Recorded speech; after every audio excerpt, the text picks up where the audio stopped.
What's cracking, guys? So today we have Dr. Eric Helms and special guest today, new guest, Omar Isuf. How we doing, man?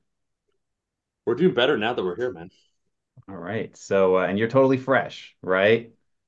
This is the first podcast of the day. It's the one I've been saving my energy for. I totally did mean to pour a cup of coffee prior to this, but we're just gonna wing it. We're gonna be fueled by the fumes of despair, and we're just gonna move on.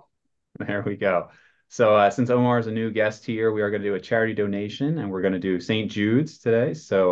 Anybody who's watched the podcast is familiar with the concept. We will have the link down below. St. Jude, a lot of the research goes towards childhood cancer, but also other illnesses as well. So, great charity if anybody wants to donate there. So Omar, I've known about you for a long time. You were probably one of the first people I saw in the YouTube space, one of the OGs. And I'll be honest, when I first came across you, I think we're like similar age, similar training time too. And I think when you're young, kind of like, okay, like what's this person going to teach me, right? Like if they're the same age, I'm looking at like older people. And then your videos kept popping up forever. And I was like, wow, there's like a lot of quality content, a lot of quality guests. Like even before podcasts were a thing, you're doing a lot of these collabs.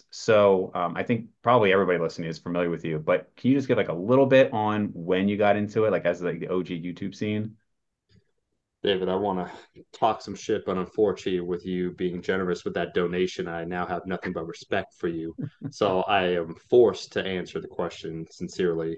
Um, yeah, man, I think I started around 2009 and mainly was a way for me to express myself where I couldn't in the training environment. I was a personal trainer, and in particular, the clients that I had, it was kind of, standard corporate individuals, folks that wanted to get in shape, but I had interest in various athletic endeavors that eventually took the form of powerlifting. So, anyways, I want to talk about it.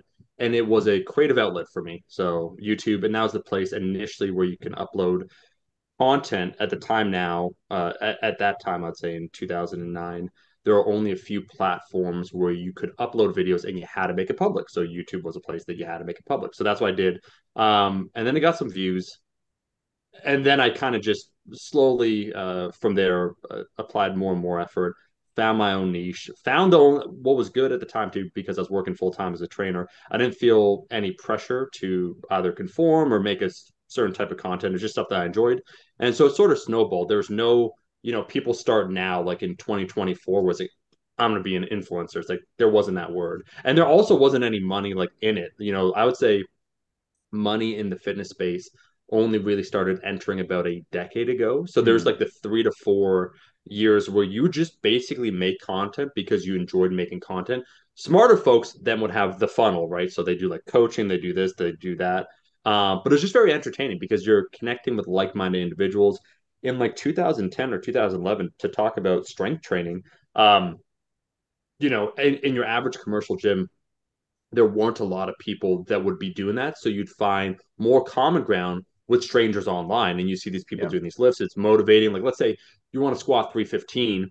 Well, at a commercial gym at the time, that's very unlikely. But then you're seeing it happen very frequently online, or you see this dude from Ohio, like Candido, doing it. You're like, wow, like 405. Okay. So you kind of find the pocket that you want to participate in. You find kind of the style that you want to do. And then you attract your audience, and so it all was unintentional, but it reached some sort of like tipping point where the idea was, wait a second, like maybe can you do this? I want to do this. What does that look like? And so I took a trip down in 2012 to Los Angeles to talk to non-fitness YouTubers to assess the validity of just doing it like full time. Really? Okay. And I decided, and it took me from there like about a year of changing various things to do it. And yeah, never looked back since. And here we are now a decade later. Yeah, when I first met up with Greg Knuckles, this was maybe 2019 or so. I think you guys had maybe seen each other recently. He's like, yeah, man, Omar's life is pretty sweet. Like, you record some videos, Yeah. I mean, obviously it starts off with like a grind and everything. And Eric, were you on YouTube by 2009, 2010, maybe? I want to say the 3DMJ YouTube kind of ad hoc haphazardly started sometime around '09, and then we really became intentional with it in 2011. Jeff Okay. had the prior 3D Muscle Journey channel, which I'm still a subscriber to, 3D Natural Muscle. Okay. where he uploaded some of his training videos and like interviews with some of the natural movements that was actually around in early '09. But the proper Team 3D one really started kicking off in 2011. Okay. Yeah. And I don't know when I first saw you guys collab. Obviously, you have the podcast together now. You guys have done a lot of collabs now. When did this romance start? I remember um, I it immediately gave me respect for Omar because he messaged me to basically get peer review on a video he was doing on a science related topic. And so people first became aware of me on YouTube just because of Matt Ogus, right? Which is a really interesting story because it was right before we started taking off in 2011. I know that we started taking off in Team 3DMJ in 2011 because we became aware of the potential of YouTube. I had this guy who I was coaching, who I saw get on stage in 2010. His name is Matt Ogus, and he was like really great physique, but literally 20 pounds over stage weight. And he reached out to us. I gave him a phone call and we did our normal, like, email-based coaching that we were doing at the time in 3DMJ. He's locally from Sacramento. I was living in Sacramento. And then he said, in the middle of, at the start of prep, hey, do you mind if I post my check-ins on my YouTube? And I was like, yeah, which in parentheses meant, what? Like I know what that is. and yeah, I don't understand what you're saying. Like, oh, vlogging. Yeah, cool. What? And he sent his first check in to me, and I'm watching him go through his mandatories. I'm like, oh, this kid's got a lot of muscle. He's losing body weight quickly. Wait a minute, 5,000 views. What is going on? Yeah. And again, the metrics back in 2011, what was considered impressive, Omar, would you say like 1 decimal point lower, basically? At least, yeah. Yeah, so that's a lot of views. And I might Yeah. be getting the numbers wrong, but I was like, what?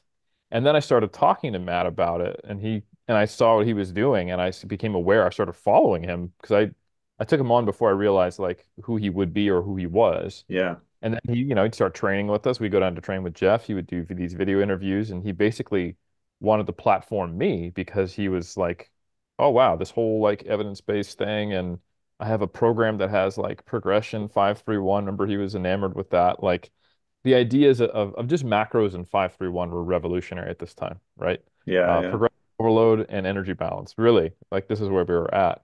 So anyway, I was like, yo, guys, we need to get on. It wasn't just me, but like Alberto, myself, Jeff, all of us became very aware we need to do the YouTube thing.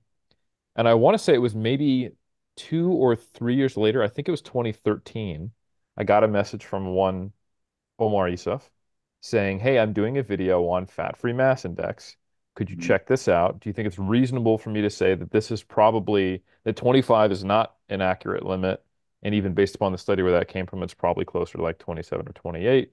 And we had a discussion and he put it out there. And like the reason why it stood out to me to get back to my initial point was there were plenty of people making videos about me because I was just now platformed by Matt Ogus and I was kind of like the science guy. And some were favorable, some weren't. This is my first time of realizing this is a double-edged sword to being on the internet. Like there's people who don't know me, who now have opinions about me and are saying things. I don't like Yeah. this. This is uncomfortable. Um, so it was I guess a breath of fresh air for one, someone to actually make a science-based video, one. Two, ensure that they got it right, and to reach out to me to do so. And it was cool. And I wasn't even really like a quote unquote scientist yet. I was just like one of the few science communicators in the space who wasn't as big as someone like Omar at the time.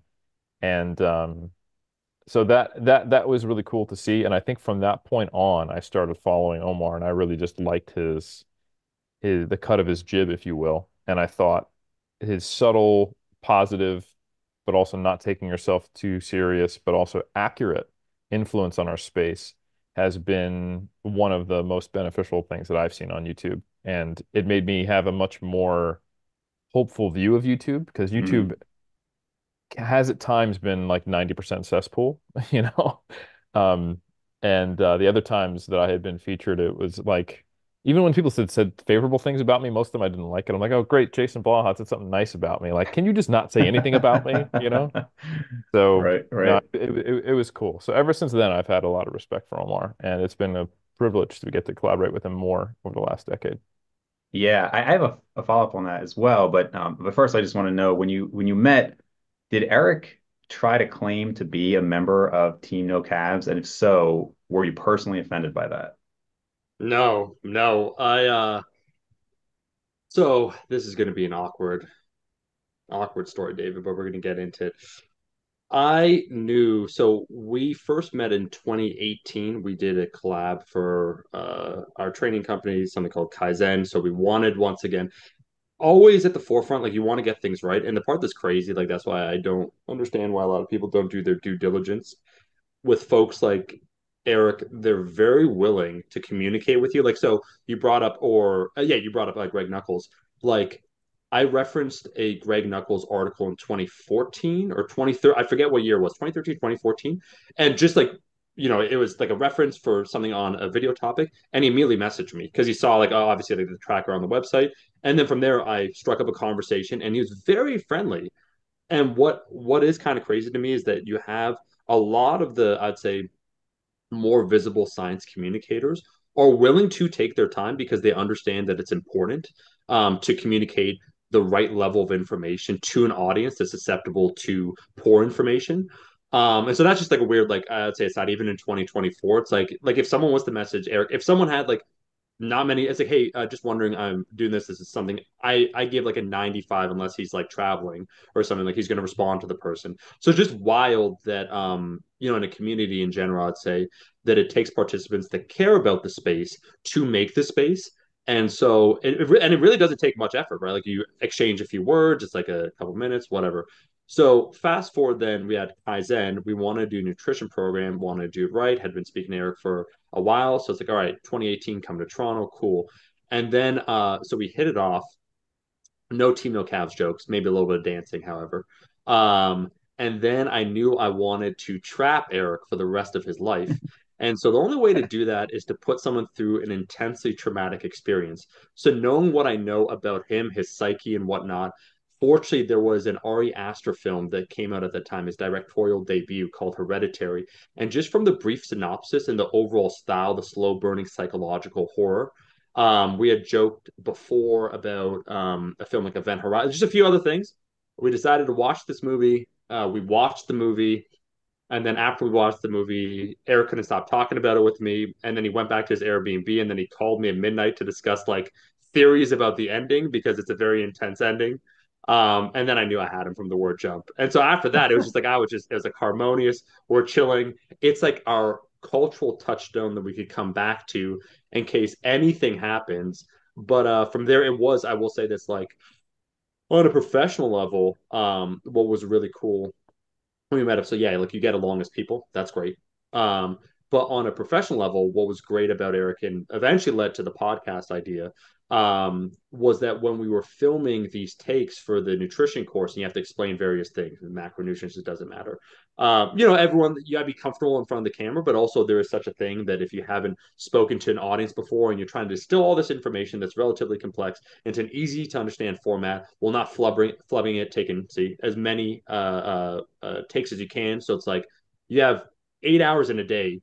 How much can you film in 8 hours? And you actually want to maximize that time because like travel's not cheap necessarily. Like every day is time. So, anyways, what impressed me with Eric is that he needed very few takes to get it right. So from a content, capital C content perspective, um, I was impressed, which is what led then down the road to like Iron Culture and so on and so forth. Because I'm like, I think this dude needs like a platform, and I think there would be a high level utility. So kind of was everything once again. It was I don't want to say serendipitous, but we had been communicating, decided to do that. He was clearly qualified for it, so it made a ton of sense. But then we met up in person, and it was better. It went better than expected. So that's how it led to the other things. Gotcha, gotcha. Yeah. So, one of the things with your channel is that, and I think with you, Eric, I guess there's, I don't know if an expectation, but because your channel started maybe like a little bit less mainstream, right? Obviously, it wasn't as big of a channel as Omar's. Historically, when I see channels like that, it's evidence-based. I didn't have an expectation that it would maybe have this kind of downfall. It like there was the quality content, it stayed the quality content. Whereas Omar, I feel like your channel that type of channel is prone to, over the years, having a lower quality, which has not happened with you. I know you've had breaks, right, where you like maybe come back and whatnot, but I mean, not to like call people out specifically, but like there's that channel like Alpha M, right? It was like, okay, it was like Yeah. style, and then it was like, male and whatever, all that stuff. And Elliot Hulse. what's that? Elliot Hulse. Yeah, yeah. I don't follow him, but I've heard it's similar issue there. Obviously Greg Doucette has, I don't know, I think he just posts about like current events or something now. But it's kind of like, hey, we have this huge influx, and then to stay relevant, it's, what can we talk about? And the quality clearly goes down. And I mean, I remember back from your earlier videos, like you had some collabs with Silent Mike, and like the high level collaborations have continued. And I think it's better to produce less content and say, hey, I'm going to have a video once a month or whatever that is, than to just have to keep beating the algorithm. I'm just wondering if that was like a very conscious choice on your part, or if it was just kind of just natural for you. Didn't think about any of it. No, I would say that I think you have to have obviously like a strong internal compass, and you have to understand what you're willing to do and what you're not willing to do. And that will guide the entire journey. And so I think fundamentally, because I had a professional life before, and so this sounds like it's major shade against like 2024 people getting into the space to be an influencer, but kind of like myself and Eric, like I was a personal trainer. Like I worked as a personal trainer. I had a small company, nothing crazy, but like I had professional work experience. I actually enjoyed what I did. And so often the pursuit of getting into either fitness or in the industry, or once again to be an influencer, you're usually trying to make a pivot from something else, which was like semi-accurate for myself. But there's like no fear. Oh, if this doesn't work out, what am I going to do? It's like I literally am still training people at the time. And so I think fundamentally to want to do something, you have to enjoy it. And for me, at least for me, I have to enjoy it. And if I have to enjoy it, I have to find some level of fulfillment in it. And so you eventually, man, like if you scale up or whatnot and you start getting more eyeballs, yeah, you get more popularity. And there might be pressure then to continue to perform at that level where you want to maintain the views or whatnot or the lifestyle. Um, but I will say that because for me, the primary focus with the content were things that I enjoyed, things that I wanted to talk about, because I viewed the YouTube as a relatively long term thing, meaning that it wasn't like, okay, how do I like grow to 1 million subscribers? From what I go here, where it was like, a goal oriented pursuit, and more was okay, I want to lift these weights. Like I have personal pursuits I want, and here are some things within the craft I want to get better at over time. And so I think an audience that you accrue can really perceive. I think authenticity gets thrown around a lot, but like you're making content because you want to make content. And the guy I could throw the biggest respect to that I think is the clearest example is actually my boy Alan Thrall. Where I felt that all the way when I saw his content, where he actually he probably much better than myself. He can make content that he enjoys that superficially you would assume people wouldn't want to watch, but he makes it so compelling. Like he did this whole thing where I forget what he called it, but he would make these cooking videos, and that's cool. But they're like outdoor mountain cooking. But just the way that he shot it, one of them got like 1 million views. But it Hmm. got 1 million views because it was a cohesive kind of feel to the content itself, like from the setting, the shots, everything coming together. It formed an impression on people. And so, anyways, all that to say, the double-edged sword of like fame and notoriety is that sometimes you become kind of enthralled by it, right? It's like intoxicating where you want it more and more and more. And that comes usually at the expense of some sort of personal sacrifice, some sort of concession on your part. But I mean, just from actually working for several years doing this, and like I'd say just being frugal overall, where it's not like there's no, like what was the guy's name? Like Ty Lopez, where it's like, here in my Yeah, yeah, garage with the car, or like yeah. trying to sell a lifestyle, like all like you just lose yourself over time, and you understand like fundamentally, it's not worth it. And that's why I'll just say quickly to wrap this up. During the pandemic is actually the time that I enjoyed my training the most over Hmm. that period of the last 5 years, because I wasn't making content anymore. I wasn't doing any of that. I was just lifting to lift, and I really enjoyed that. And I think once you start, separating those two, not that it all goes downhill, but then it really becomes an occupation. And then what's the intention behind that occupation? What's the end user? Like, how are they then digesting it? Like, are you doing right by your people that have watched you over time? So I really do think, to your point, that if you're to continue to make content, you should always try and continue to make content that you're comfortable with. So that's like now that we're slowly getting back into like still focusing on Rascal, it's like you just make content like, yep, I like it. Is it going to be one time a week instead of the 5 videos a week? Sure. But is it going to be something congruent with the way I feel? Yeah. And I do think for long, like we talk long term success, David, because what is it, 2009? So it's going to be 15 years. Most even successful channels, they do their period where they rise, and then kind of like what one of you mentioned about a certain parrot, Greg Doucette, where like he wants the clicks, so he's just going to make whatever is topically interesting to a very superficial audience, and so he's getting the same views. But there was a time period in like 2019, I would say, I'd need to think about this exact year, but like before he jumped the shark, where even people that now would definitely not watch him were interested in watching Doucette because they found him compelling with his no nonsense approach. So Yep. you sacrifice like a real audience that likes the content you put out, deriving actually some sort of benefit from it, to just like trying to scale, trying to expand, trying to get more eyeballs. And it, in my opinion, is kind of sad to see, but Yeah. Eric, did you like, I mean, with Omar's comments regarding the training was the most fun when there wasn't that filming on it. I also kind of wonder with you because you have so many roles within, right? Like you teach, there's research, there's bodybuilding, powerlifting. Did you feel like your training goals in some way had to reflect what people were watching you for, or was it always just, hey, this is what Eric wants to do, so this is what he's going to do training wise? The latter. And I Okay. think that is really where I have a ton of respect for Omar because I think he does something far better than I ever could. But also we connect because of a similar value system. Um, I never think that there's like there's zero risk of the whole jumping the shark thing with Omar. And something that I've always identified him from the moment I started talking to him was that he had a very clear purpose statement, mission statement. And also he was very, like he said, he knows what he's comfortable with and he has a very strong internal compass. Um, and I think what really connects both of us, even though we're very different people, is neither one of us will make any compromise for what we put out there. It doesn't mean that it's not an immediate thing we decide, but we calculate like, is this a net positive? We joke about that terminology all the time, but it's a very common thing that we will talk about, like who do we want to platform on the podcast? Or we'll reach out to one another because like he knows that I know the inner workings of a lot of the evidence-based quote unquote community.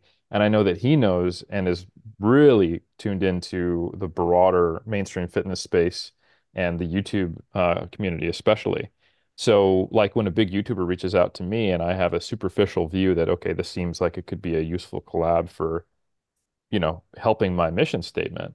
Um, I ask Omar, like, hey, what's your perspective? Because I think he's actually better reading people than I am. And yeah, like it was very apparent to me from the start that Greg Doucette was who he eventually showed himself to be. But you saw that there was this point, like he said in 2019, where there was like an 80% overlap between the audience of, say, a Jeff Nippert and a Greg Doucette, which to Yeah. me is mind-blowing. Hmm. But to the average person in our space, um, maybe is only something they can see now in retrospect. So we've been very simpatico in that way. But the reason why I've always needed to have my milk-laden breasts milked by larger, better content creators like Matt Ogus initially and now Omar Isuf is that I am kind of spread thin and ultimately I just want to do what I want to do. And my reach is to some degree capped and limited by my unwillingness to put the kind of effort that I could into those things and just the natural proclivities that I have. Like, what would I rather spend my time doing? What am I good at? Versus what could I be good at if I put a lot of effort into it? Um, Omar is like is told me like I think you actually do know how to like get a good title or do a thumbnail or like make your Instagram pop off more and you could play this game more, but you don't because you're, I don't know, stubborn and it doesn't come naturally to me. And sometimes it feels inauthentic. But I think for me, like really at the heart of everything is I'm just a meathead who wants to lift. Yep. And I'm never going to get away from that. And I'm also a nerd. And I've just kind of I love everything related to the iron, and I will never do anything that would subvert that. And the hint I get the moment I feel something that starts to take me away from that, I normally just straight up just excise that, you know. And this is goes back before I was even known online. I remember brief story to get a little bit of a look into my psyche. I had in 2006 or seven, I had a training partner. Shout out Todd Beasley. I was living on Robertson in the greater Sacramento area, only a minute away from California Family Fitness. So I had no excuse to ever be late to go meet him to train. And I was playing Baldur's Gate 2. And I get sucked into things when I pursue them. Video games are one of them. And I had the thought of, you know what, I could just text Todd and say, hey, I'm going to miss it today so I can complete this part of Baldur's Gate 2 and I'll just push my workout back. And then part of me went, oh my God. And I stopped playing Baldur's Gate 2 from that point on. And that was the Mhm. last time I seriously invested in playing a long form video game that isn't something that you can finish a game in 20 seconds like Street Fighter or whatever. Yeah. I remember the day. I think it was actually 2006. I just stopped. Like, okay, I'm done with being invested in video games. Because I know myself. Uh, and and there we go. I remember another time I was consistently filming myself training, probably during the pandemic. People would probably remember I was just regularly putting out stories. And I noticed I modified a proximity to failure or an exercise choice, or I thought I did something cool for the camera rather than what I had programmed or I thought was optimal for me. And I stopped. And I was like, I'll come back to this one when that's not in me. But Mm. I started getting played by the algorithm. Um, and that's something Omar has talked to me a lot about, and then we have talked a lot about, is that you have to be aware of the reward mechanisms of what you're doing and hold tight to your mission statement. Like I have a very clear goal within myself, and we have a very clear mission statement of what's Iron Culture's like purpose and service. He has that with his YouTube channel. Obviously, 3DMJ has a mission statement. Mass does. Everything I do, I have a personal, intimate knowledge of what I'm trying to contribute to this space and what type of concessions make sense to, like I might collab with someone but not develop a personal relationship with them if I think right now their their platform or they personally and what they're doing or our collaboration is going to mutually benefit the community. Um, but if but someone else might make the call of, oh yeah, they're a net negative, but they'll help me grow. So whatever, Mm. I'll get the forgiveness for that. Or they don't even think about it, and they've just become now the marionette getting played by the algorithm. What's going to make my channel grow, regardless of other stuff, and I'll just post hoc rationalize whatever I need to do to make that okay for myself. So I think that is something that we're very similar on, but he's just far better at being able to stick to his mission statement, make good content, but he has the artistic eye and the understanding and the solid basis of who he is to where he's actually been able to grow a very large YouTube channel while being incredibly authentic and adhering to a mission statement. While I'm just too, I'm just not as good at it, to be Yeah. honest. And I'm also targeting a more niche audience to some degree. I was going to say, yeah, I mean, it's good to have some self-awareness of what you're trying to reach, right? Like, obviously, the potential audience of not just evidence-based fitness, but I mean, obviously, you promote natural bodybuilding and you do other things, but it's very bodybuilding specific, right? So to even Yeah, grow to, I think you're almost at 200,000 followers on Instagram or what you've had on 3DMJ, even that I think is impressive because it is quite niche without having maybe some of those external algorithm favoring content, stuff like that. So, as far as being a nerd, any Super Smash Brothers here? Any players? Yes, Omar. 100%. Yeah, Oh, yeah. okay. I was gonna say the first time I met up with Greg Knuckles, it was like, all right, we can podcast, but also we're gonna get at least a dozen games of Super Smash in. So, if I ever meet either of you guys in person, we'll set it up.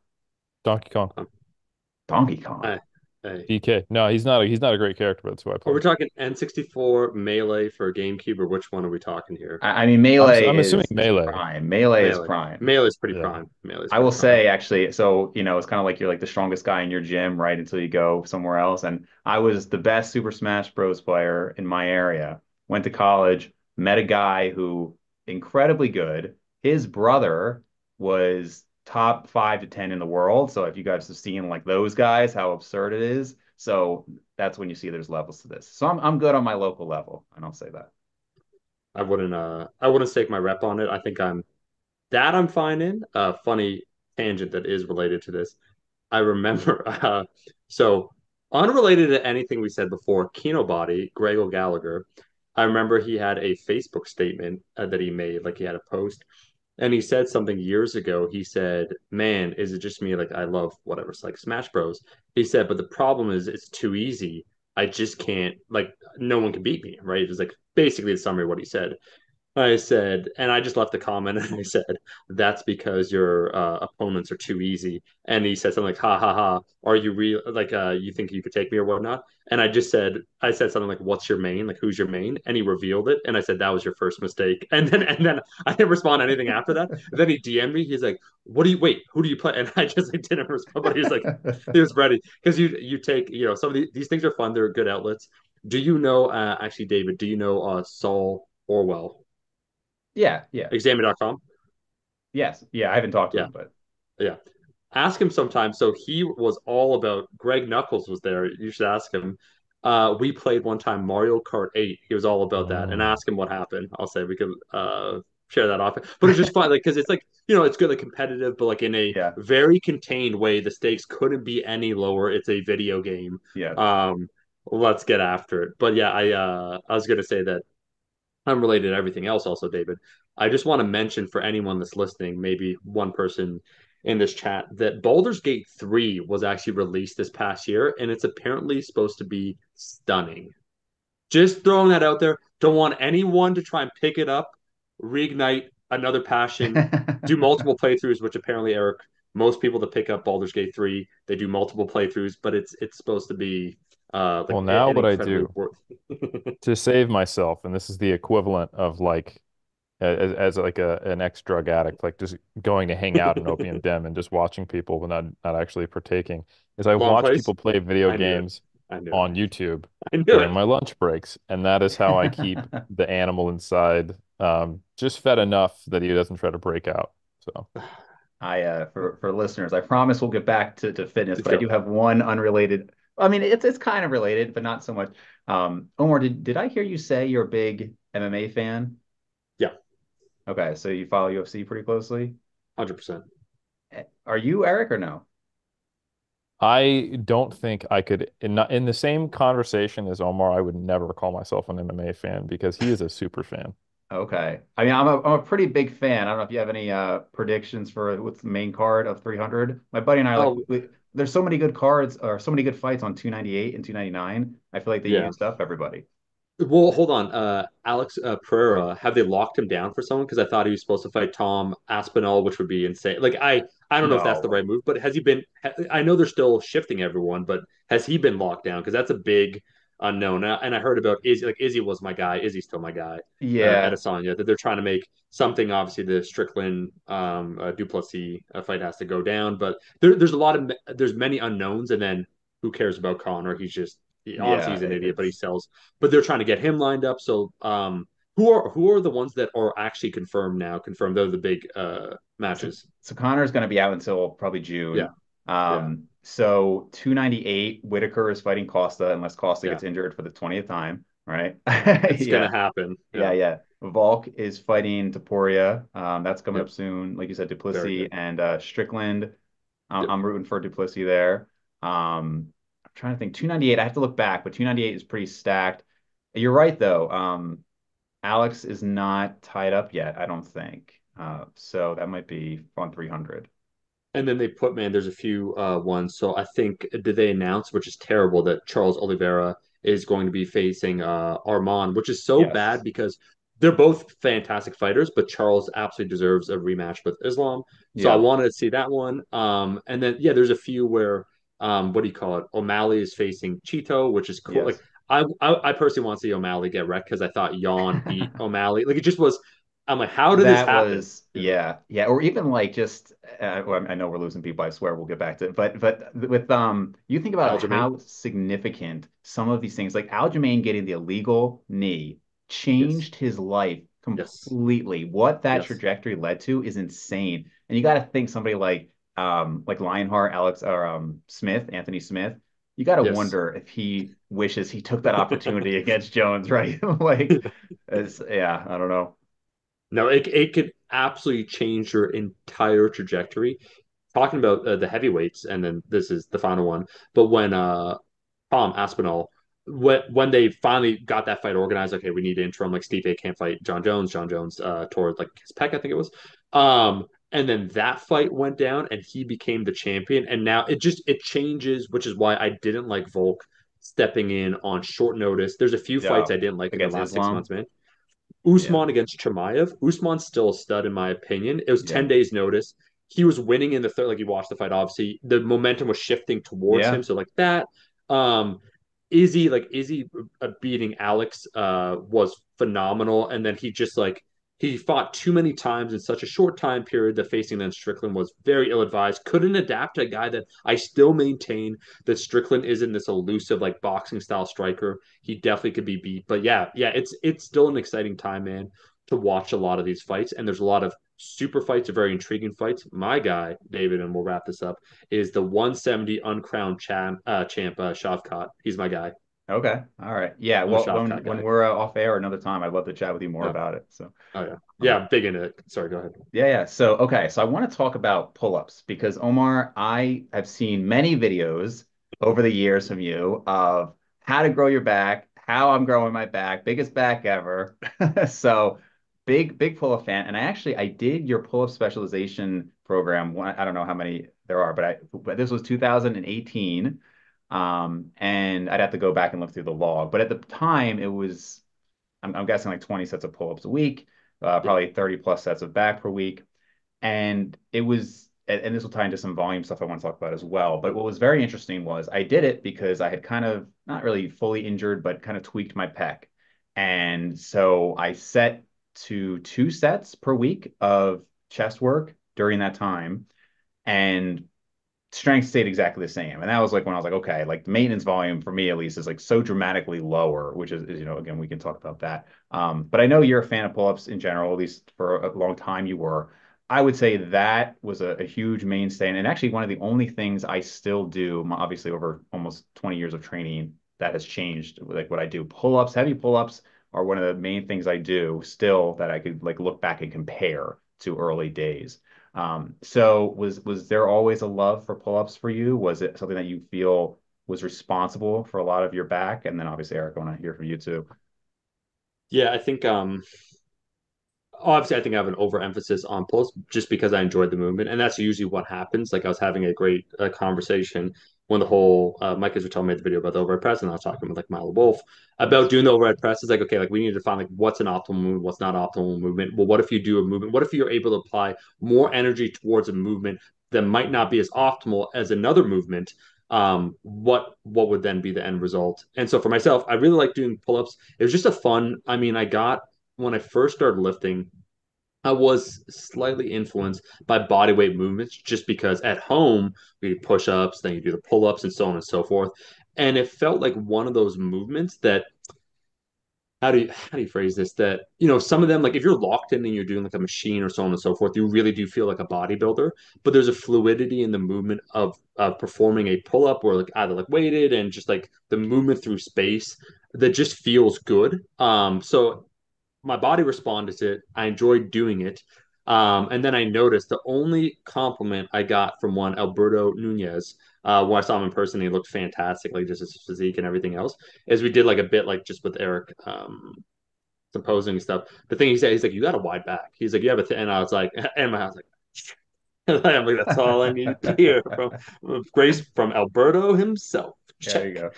go. So it was one of those things where it's like, as I'm sure, like the terms and conditions that I said, it's like this isn't the ultimate program to blow up your, but like this is like if you want to pursue a particular movement and you get a good response from it, like I do from pull-ups, go ahead and do it. And so that's yeah, man. Like there's some we have like the Bane back photo.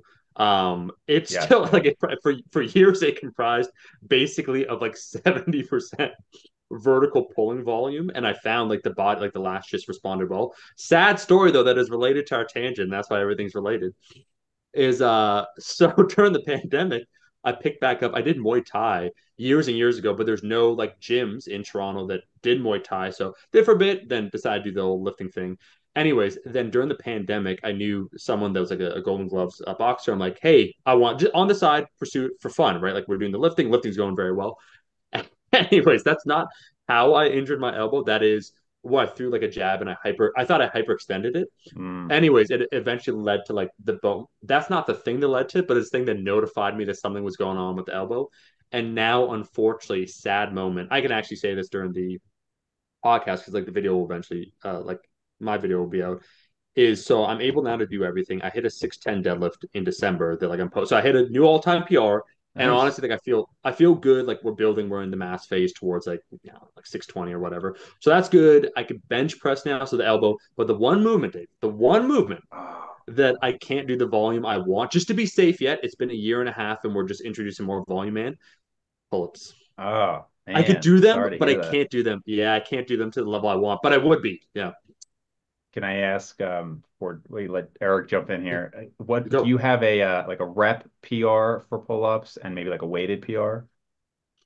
Yeah, I think so. I was able to do solid. Now keep in mind, I was probably 175 at the time, but I did 30 body weight. That was good. Like that, I'll take that. That's fine. Neither good nor bad. And then I did do as a challenge. I think I never went exceptionally heavy. Like you know how some people try and one rep max. My Yeah. approach with pulse was always volume, and then I would the first several sets would be pretty far from failure, but then by the time you get they're all like at least RP8, but you're just like stacking set after set after set. And interesting enough, now that some of the research is coming out about like length and partials and so forth, there'd be many reps done with sets where you take them, you do all complete reps, and then you just try. You're like, okay, can I like pull myself up? Like, how far can I pull myself up on the last rep? And I don't know, just because like on a deadlift, if you try and pick it up from the ground and you get to your knee, that's not a completed rep. On a pull up, it's like, oh, like I brought it up to my forehead the last rep as opposed to chin over the bar. Yep. So that definitely could have been a factor. But yeah, man, I think like with a 45-pound weighted attachment, I think I did like 19 reps. Like it's nothing Nice. crazy. Yeah, nothing, That's nothing. good, I would man. say it was never movement. I don't even know what the potential is. Probably fine. Like I don't think I've seen people do like 200 pounds. Like assist like a plus 200 pounds body weight. But yeah, it'd be like volume or high repetitions. Yeah, yeah. So Eric, I think we actually have talked about pulse on one of our early podcasts. Is that just to you, just another movement? Maybe don't even include it, not ideal, not helpful to the bodybuilding goals, or Man, I wish I responded as well to pull-ups as I wanted to. I think like the big three, like snatch and clean and jerk, like overhead press, and like many other kind of traditional either weighted body weight or barbell based movements, I have an affectation towards them. I have a desire to train in that way and to be a minimalist, and to just be like the Silver Age kind of quote unquote strength athlete slash bodybuilders. I've always wanted to be the Grimmick, Steve Reeves, Tommy Kono kind of guy who does, your bent over rows, your pull-ups, your deadlift, your squat, your bench press, your overhead press, some donkey calf raises with a hunky friend on your shoulders, and looks amazing. Um, and it's not like I didn't develop a good base of muscle, but I have literally done similar pull-up specialization phases. I did one during my PhD when I was constantly in um, these different gyms to run my studies, and I had a really long period where I was in a CrossFit gym, so I didn't have access to a lot of other equipment. So I was just doing like literally sets of pull-ups just between every like opportunity I had between data collection. And then I remember in 2011, I really thought like I need to bring up my back, which I kept thinking for a long time, but only recently was successful at bringing up my back with. And I did all the pull-ups in the world, and I basically got like I saw a specific hypertrophy in my biceps and like teres major, but not a lot in my mm, lats. So I've never really had a good connection with pull-ups, even though I enjoy the movement. And I have been decently good at them. I've gotten in the mid 20s. I think I even did 21 or 22 reps at over 200 pounds.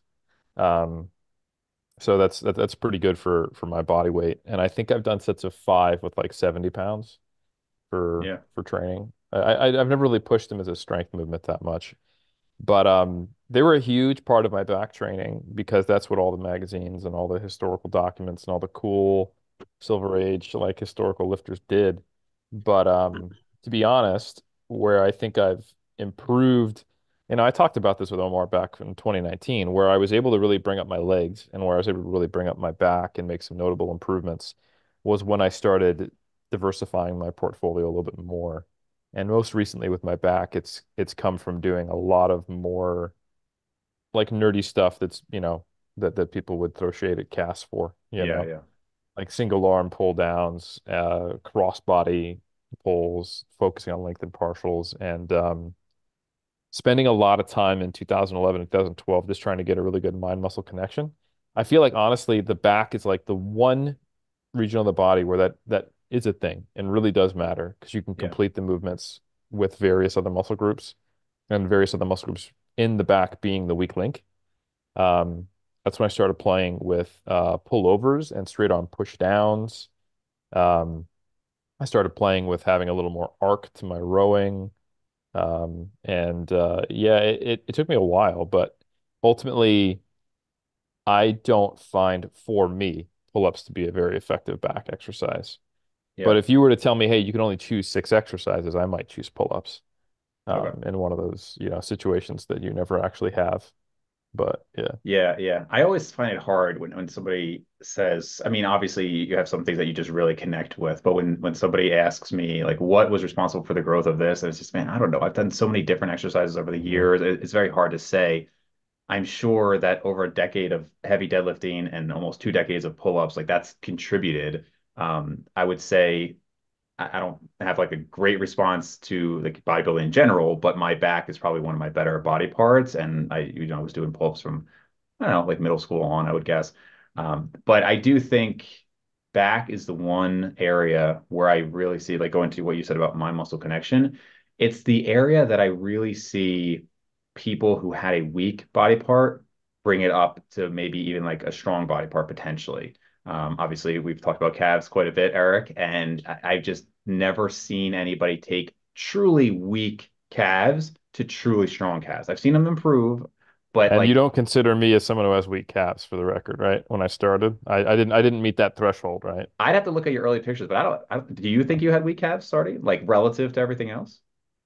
I maybe because I had good legs generally, but I've always thought I had weak calves, and now like I think I have like pretty good calves. But Yeah. I'll have to look at I'll have to check the tape on that one. I went But from like maybe a 3.5 out of 10 to like a 7 out of 10. So I don't know that I might be like this one standard deviation below okay. and now one standard deviation above. So Yeah. Well, no, I mean, there's an email between us from like a couple of years ago where you were talking about your calves, and I was like, man, like you have solid calves. Like, I don't want you to think you're yes, in this. That's why I brought up with Omar. I was like, this is you an didn't you didn't you exclusive didn't let me in club. the club. You're like, nah, Absolutely man, not.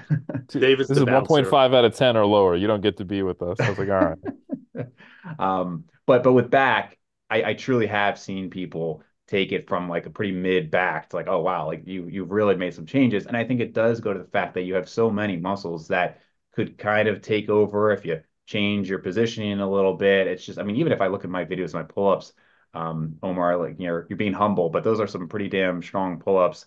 I've done 30, but not a clean 30. Full range of motion, but they could have been cleaner. And then for strength, I've done 100 for six and then 135 for three, like respectable numbers, but not like absurd. But I can see the difference in like, okay, if I have pristine form, that could cut to 80% of the reps, right? Like there's definitely a big difference there. And if I was saying, hey, I'm really trying to target everything perfectly, it would look different. And I've seen like John Meadows had some good stuff out on like really targeting the back in a certain way. Obviously, Cass has done a lot with that over the recent years. But can you think of other muscle groups where you really see that? Or you think it's mainly the back?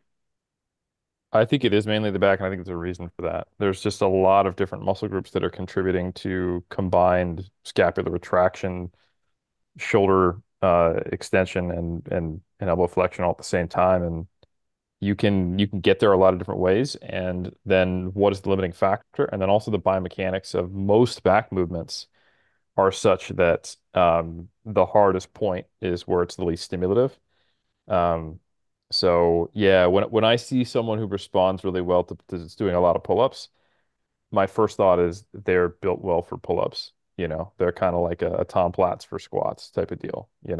Yeah. Um, And I think it's interesting, both like myself and Alberto, we both did a lot of pull-ups and traditional back movements for a long time and kind of trained like your Ronnie Coleman, Dorian Yates, all the guys like would, just like big heavy duty kind of back training, like throw around some barbell rows, do some T-bar rows, do some pull-ups.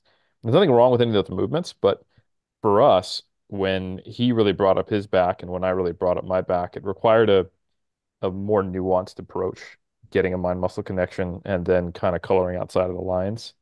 Um, when we had both just tried high volume and also failure with the kind of traditional movements. So Yeah. yeah, I think there is something to be said for you want to listen to the person who took a bad or an average body or a below average body part and made it okay or above average or even good more often than you want to listen to the person who has like you look at them and they've got like wide shoulders and they kind of a good shoulder girdle and good posture and like they they probably had a pretty good back just when they were at the swimming pool when they were 12 and now they have a great back.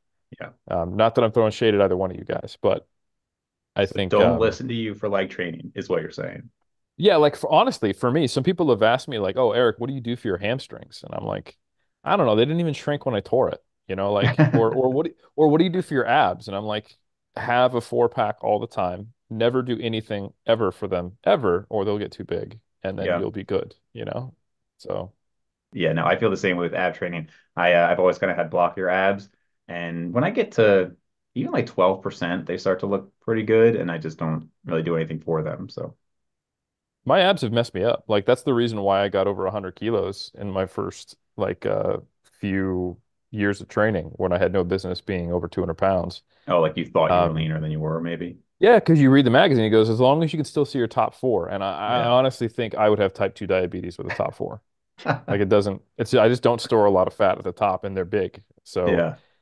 I would constantly look at them and be like, I'm good, bro. Like Jabba the Hutt with, it's like if you took Jabba the Hutt, but you took like the beer plastic and you just pushed it on them so you had the outline of abs. Like Yeah, yeah. yeah, I was like 3 months post show at my heaviest weight I ever got to my first season from binge eating, and I still had my top four outline and clearly too heavy. Like you Yeah. need to stop. And you got up to what, like almost 230? It was 226. Yeah. Okay. And I had competed at 178 like 2.5 months prior. So Wow. yeah, it's Yeah. like 20 pounds more than what should have been a stopping point. Right, right. So, and you, right before we started recording, you were saying you feel like you've gained, I assume you mean you gained new muscle, is what you're referring to. And Omar, I saw you, I think, I don't know, maybe a month ago, you talked about new goals, right? You want to get to the biggest you've ever been. Is that also accurate? Yeah. All right. And I'll complete the triangle. I'm the fattest I've ever been. So, it's Oh great. man, that Um, counts. That's still big.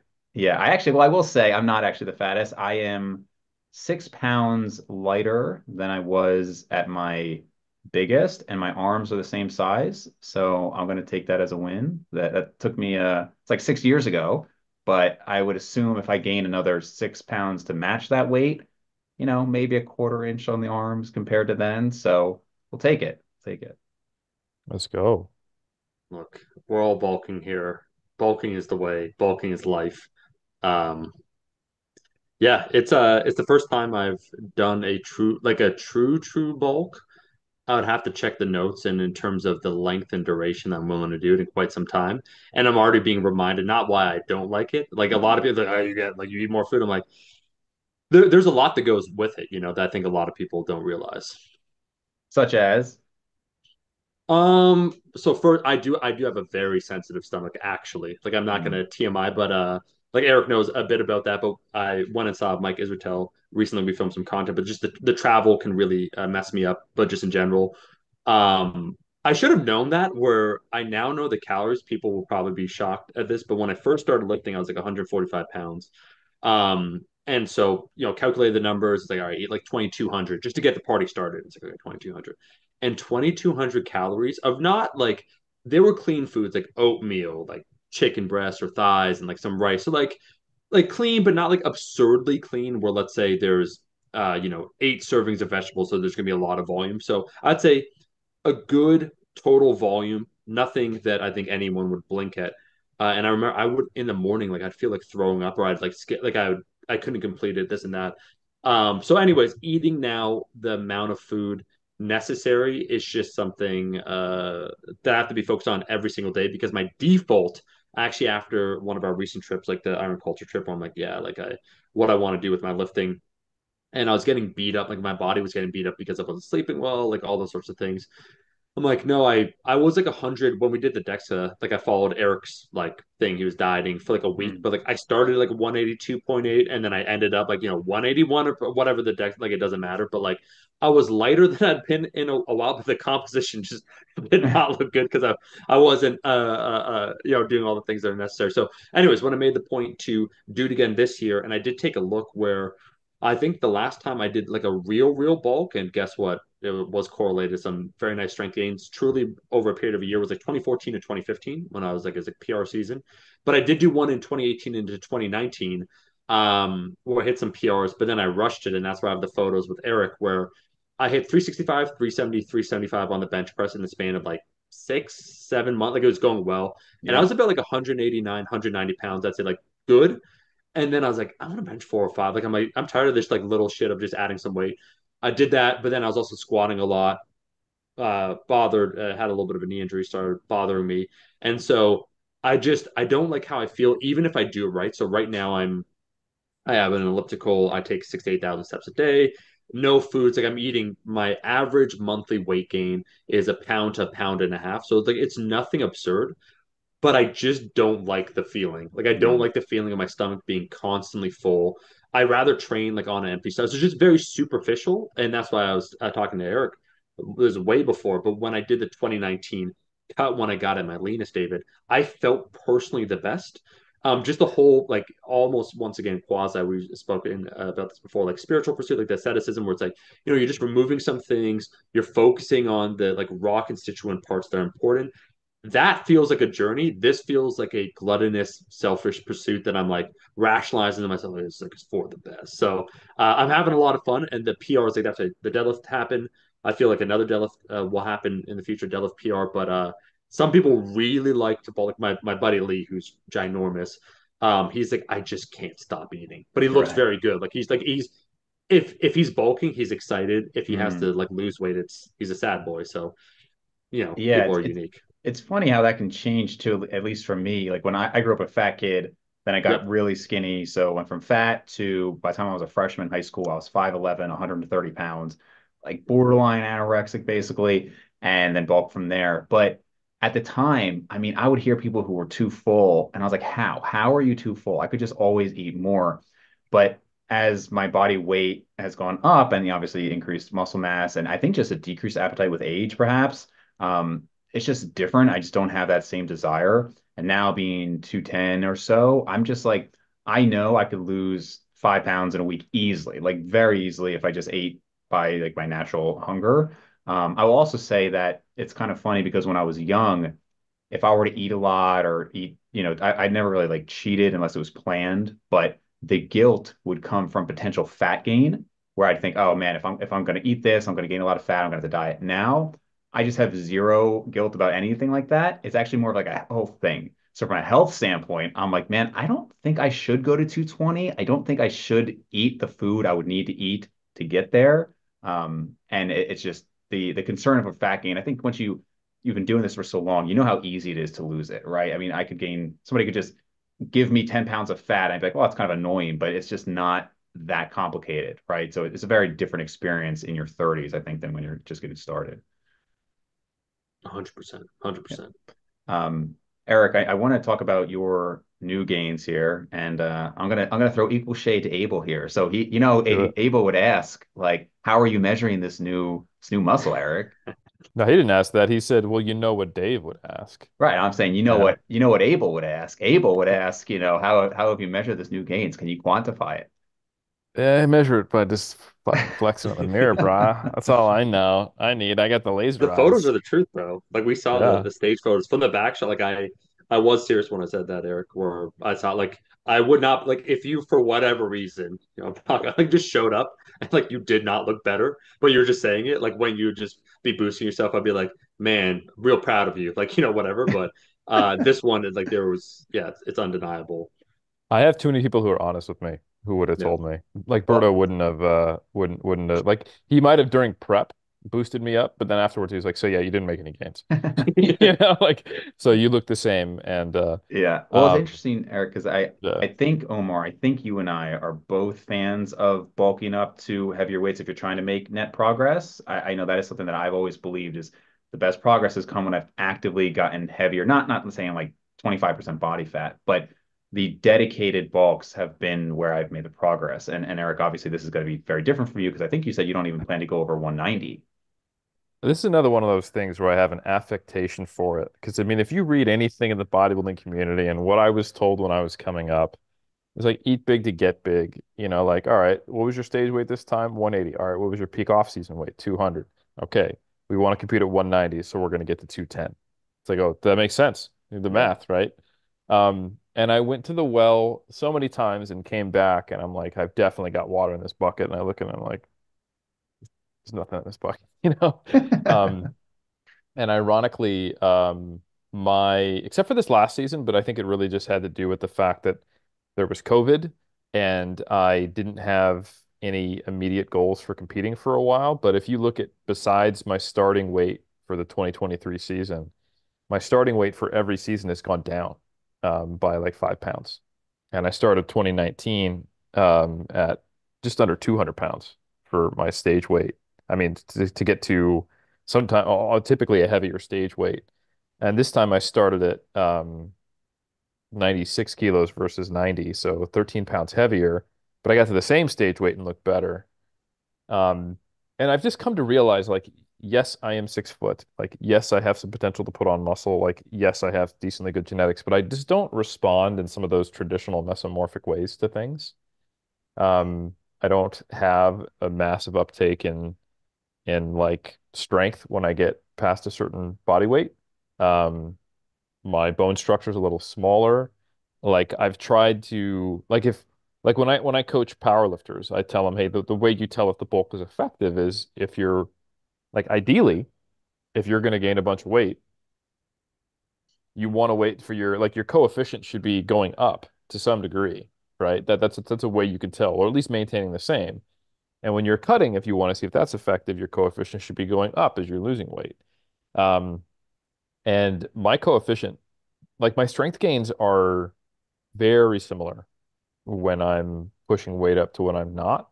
And it's really only the very, very end of prep where I start to see drop-offs in my strength. Like I've actually this time with the plan I took, I've realized I could actually be a better 83 kilo power lifter than I could 93, which is nuts at 6 foot. And it's nuts at how lean I am at 83. Like I've gotten on stage in that kind of condition and I would look the part. Like if you could ask Grant Tinsley or Omar, like I was around that body weight when I was down there and I wasn't in pristine condition and I wasn't in professional level condition, but most people would see me and be like, "Oh, when's your show?" Or Yeah. have you competed recently? Um, and that's not necessarily the best place for me to make great gains and be hormonally perfect and all that stuff. But I really am not that far off. And it's kind of like just below where I would probably want to be for an off season. Like right now, I think 99, 98% recovered from my season and I'm 85 kilos and I was competing at 79. Wow. Yeah. Um, and I would say probably half that gain is fat. A lot of the rest of it is fullness, glycogen, probably organ tissue, and some legitimate muscle regain. Actually, I think some new muscle. So like I've tried that so many times. I've done the bulks, and I would say I've had one successful big time bulk, which was obviously earlier on in my career. But I could see where it started to fall off. Like I remember I pushed my weight up from like 170 to 190, 195, and body comp didn't even change. You know, Mm. I went from 12% to 12%. So obviously I gained some fat, but it was mostly muscle. And then because you're not a man unless you're over 200 pounds, I pushed myself all the way up to 220. Still had my top four, and I had a like a skinny background, so I just assumed it was all muscle. And then I thought, all right, well, I'm 220. I dropped 20 pounds. I'm gonna be shredded. Let me do a mock contest prep. And I got down to 194 and I was like back at 12% body fat. Yeah. And Yeah. I was like, hold on. So I gained 4 pounds of muscle, after the first, like I gained 20 pounds of maybe there was 17, 18 pounds of muscle. And then I gained another 20 pounds and only 4 pounds it was muscle. So, Yeah. which is still, which I look back and be like, that'd be awesome. I would do it again, Yeah. to Yeah. gain that much. Um, and the next time I actually did a deliberate, and then I tried bulking again. I got into 2010, I got up to 220. This is like 4 years later. And I even hit some PRs, but that was before I was thinking about coefficients. So like I basically gained a pound on my bench press for every pound I gained on Okay. my body, which is nothing. And then I was seeing my squat and deadlift go up, but kind of at the same pace they were when I was not pushing body weight. And then I cut down for my 2011 season, and body weight and stage weight were roughly the same. Yeah. So then the last time I actually did what I would describe as a bulk, it was much more similar to what Omar's talking about. I went from I gained about 12 pounds over the course of a year with two mini cuts. So it was basically a pound a month for a full dedicated year, and I got up into the just under 220. That was 2018. And then I did some mini cuts to get down, started at that lighter body weight and had my best physique on stage. And it's hard to say, was that just 8 years of continuous training, or was that more emphasized in that specific period? So this time I'm experimenting with, all right, what's actually the leanest I could be and feel recovered, sleep well, have a normal libido, um, train, progress, and just operate well. Because I think most people, there's a point as they're getting leaner where they just feel physically better. And then there's a point which typically only hardcore lifters or bodybuilders experience where they keep pushing and they feel worse. And it's very difficult to tell, is that because of what you're doing to get there, where you're at, or the time you've spent dieting. And that's also true on the way out. Recovery is basically a function of where is your body composition relative to its settling point or your lower intervention point. How long have you been recovering, and how long were you dieting? How hardcore was the diet mentally and physically? And then also the behavioral components. So like the behavioral components I have a really good grasp on now with my experience. And this is my fifth time going through recovery phase. So I actually have the option of going slow. Most people just they can't control themselves. Mhm. Um, and I'm the leanest I've ever been in the recovery phase, but feel basically the same as I did at this point after 2019, where I purposely got up to 90 kilos. Like I gained 10 kilos in 6 weeks. This time I gained 4 kilos in 6 weeks and felt about the same. Yeah. So I think I've learned finally, and it might be because I'm older too, or just more experienced, or my behavior's changed so much that I just don't benefit from being heavy past a certain point. I obviously know that things aren't great for me when I'm like, shredded or anything like that. But probably from like 9 to 12% body fat is where I'll be kind of bouncing. Yeah. If we assume that my stage condition was 4 to 5% body fat. And if we want to just kick all those numbers up by 2%, I'd be fine with that because it's all Yeah. Yeah. estimations and guess. So, um, It seems like kind of yeah, a natural progression with a lot of guys where you have your big bulks early on, and then either because you just don't think it's that beneficial in your case, or sometimes people are just like, hey, I'm just kind of done gaining, so they just want to live life leaner. I mean, most people, if you got into lifting yeah, seriously, not powerlifters, but if you got into like the aesthetic side of things, you don't necessarily want to live your life at like 20+% body fat. I mean, you kind of, if you did it to look good, you probably enjoy how 10 to 15% looks most of the time. sure. Um, and even for myself, I'm thinking about like I'm kind of bulking up just to kind of see if anything nets, but realistically, like I'll probably live most of my life at that 180 to 190 as well. And Omar, after this bulk, I don't know if you feel like you're going to transition into any other goals, but I would imagine that you like a little bit leaner as well. Yeah, I so I'm being very pragmatic with the training now. So it's like what are the things like what are the wins that I could get for sure. And I think so a few of them as an example, like I never so we joke about the calves, but I never really trained legs overall for hypertrophy, which is what leads me to believe and already my ties I'm doing a lot like Bulgarians, belt squats, like hack squats, front squats, just things like transitioning the leg training and like really upping the volume. Um, that a bulk could be beneficial at this advanced stage, but there is that theoretical point where it's like you're not going to be building a lot more muscle, and so why are you doing this? And then also, where would you be most comfortable? And so I'd say from end of 2019, when I got down to like 180 pounds, 179, and then I and then I did a lean mass phase over a year where I got like 184, and like the composition was basically similar. That's where I was comfortable, and that's where I'd ultimately want to be around that body fat and how I felt. More importantly, like the day to day. Um, but this one, it's kind of like not that it's the final bulks, but I do want to see from a strength standpoint if there's anything left. And so the initial PR, it's good. But I'm so dedicated, David, to this that I purposely I must restrain myself because you get that the little momentum that you start seeing. You do a little like squat single feels good. It's like, oh, that was like 200 kg. I'm like, that feels easy. It's like I'm like in my head, I'm like, here's a 10-week program to like hit like like a 10-pound PR or whatnot. So I've excised basically back squatting of any serious nature. Like I do it still 2 times a week, but it's pure fluff. It's just like walk in, get your triple, like peace out. Same idea actually with the bench press. I'm pursuing like the incline bench aggressively. I just know that once I start getting some of those positive signs potentially, and I can extrapolate, like I'm here, here's my strength level, here's how it's trending.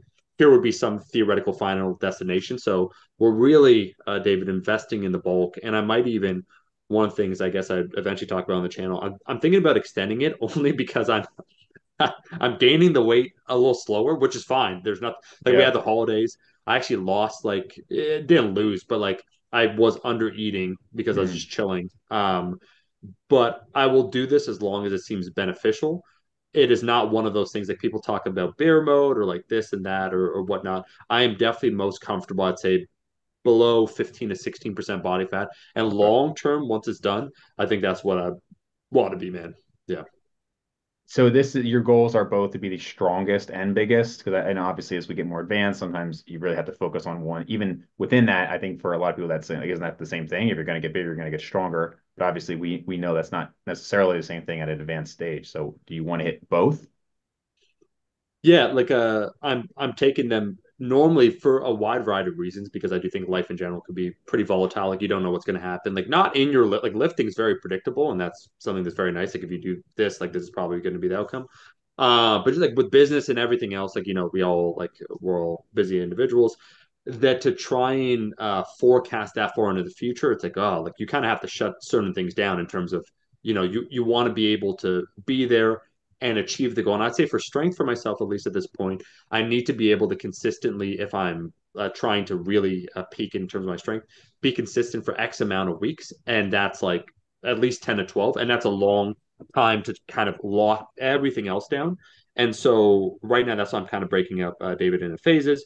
We're building the muscle. So first is like lower body a little bit and then definitely gonna have an upper body focus. But we're maintaining some skill of performing like a bench press and a squat, but not actually trying to get actively stronger. Just because I know myself, I know what happens, and I know how I will go off the rails, and that's why the deadlift is the perfect movement. Where right now, like the things I changed up recently is that my average single is probably like I just did the 610.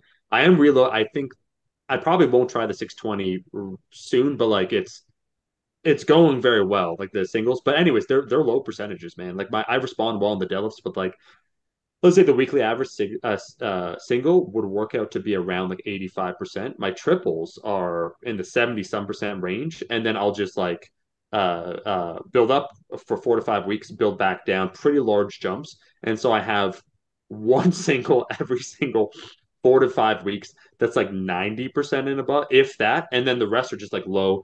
And anyway, so it doesn't take anything away from hypertrophy, and that's why it's still there. Whereas everything else, I understand. It's like if you really want to make, let's say 5% strength gains on every single one of the movements, like you need more mass. Like I need more mass in my legs, I need more mass in my upper body, everything. And so pursuing both at once, I think I would get some results maybe in strength and some in hypertrophy, but I rather go more all in. So as the months go on, actually, David, like the first we're like what month 4 and change, and we're going to do at least a year. First 3 months was just adding more volume and habituating the body with like certain things, like this elbow in particular. Sometimes it gets sore. It's feeling better now, and now we're just going all the way in. So yeah, it's Yeah. it's exciting.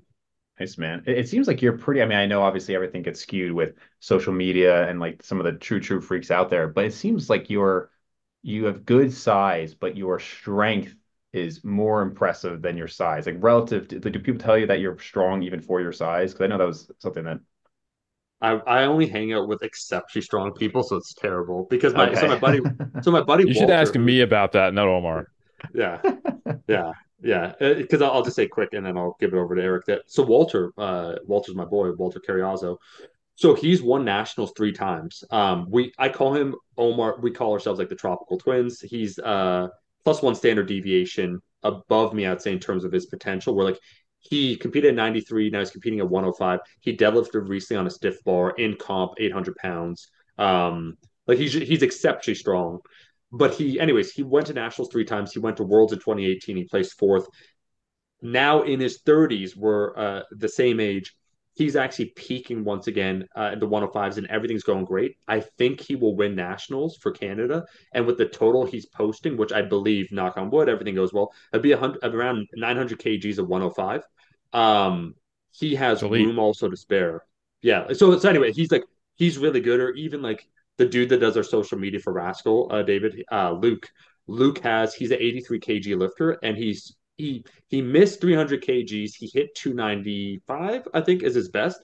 But they're just like really, you know what I mean? Like they're really good lifts. So yeah, we have to remember the population. Yeah. Uh, and if we do that, I would say like yeah, the strength gains are good. I definitely think I have more, but I will not do anything that'll jeopardize long-term progress. Like one of the things that I eventually want to do is for the squat, I'd have to shift back down to low bar, just like it biomechanically, it's just better. But usually it grizzles my back up a little bit, but we'll see. So I'd say, yeah, the strength a little bit more.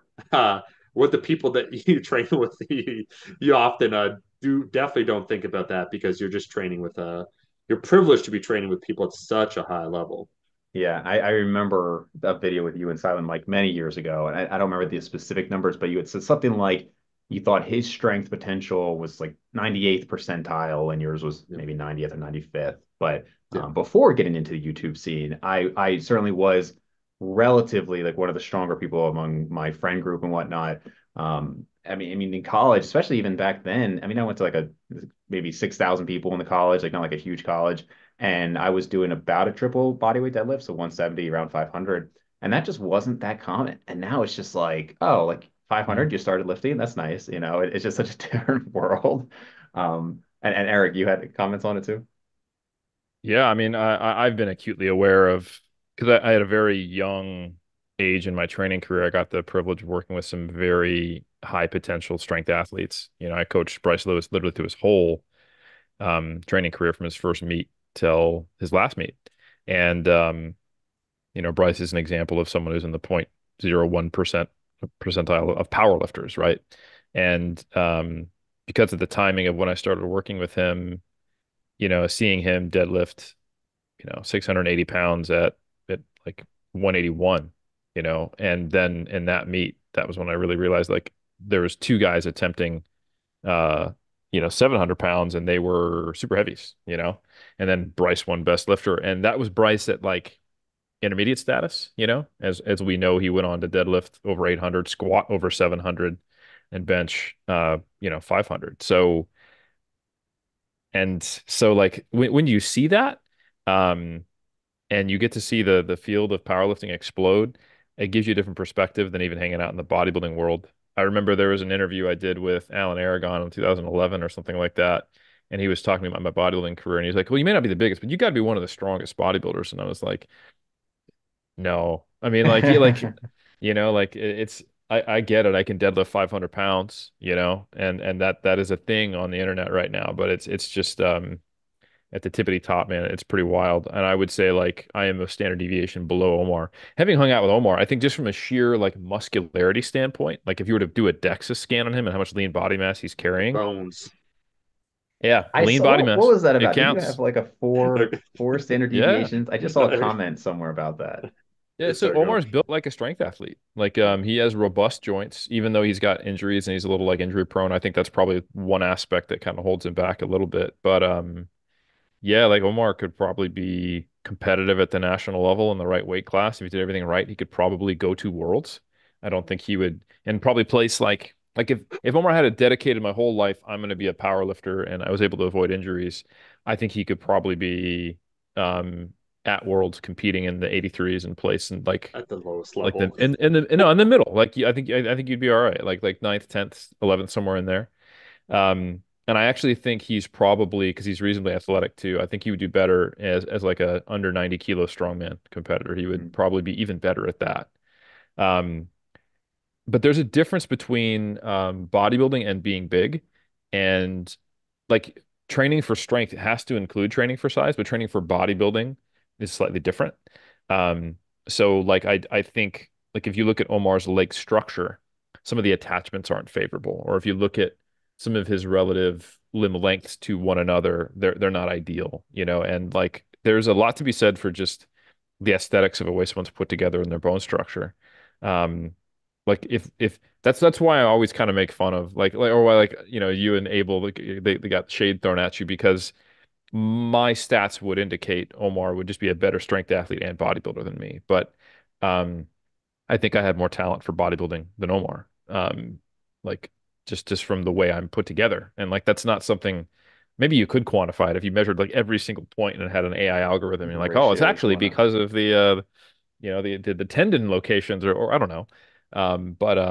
Yeah, like there's some of that stuff is unrelated, you know, Yeah. to what we traditionally think, you know, like people are like, "Oh, like what's your height, your weight, and then can you give me your arm measurement and then your waist measurement?" And then I'll know if A, if you're natty, two, how much we look similar or if I'm better than you.